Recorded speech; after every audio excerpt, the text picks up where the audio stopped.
Hello mga pare ko, ngayon ipapakita ko sa inyo kung gaano kagaganda ang mga electric scooter ng Vintoys, lalo na pag nadamitan ito ng kanyang mga acrylic footboard and crash guard. So unang-unang ating Mavi Thunder, this is 32,999 pesos. Meron itong 48 volts and meron itong dual motor na tig 1,000 watts, kaya total of 2,000 watts mga pare ko. Ito naman ang ating Osron Optimus, kilalang kilala sa isa sa mga halimaw na electric scooter ng Vintoys. This is 63,499 pesos and meron tong 60 volts na battery at tig 3,000 watts na dual motor, kaya total of 6,000 watts mga pare ko. And ito naman ang ating Osron M6 Max. Ayan, nagbabagang RGB lights mga pare ko. Meron itong 60 volts, dual motor na tig 2,800 watts with a total of 5,600 watts mga pare ko.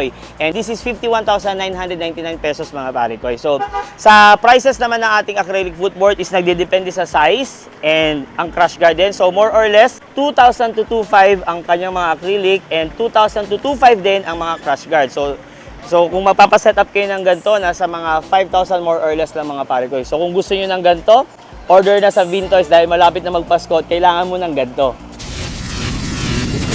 Dito lang yan sa Bangkal, Davao City, delivery buong Pilipinas at sa ibang bansa.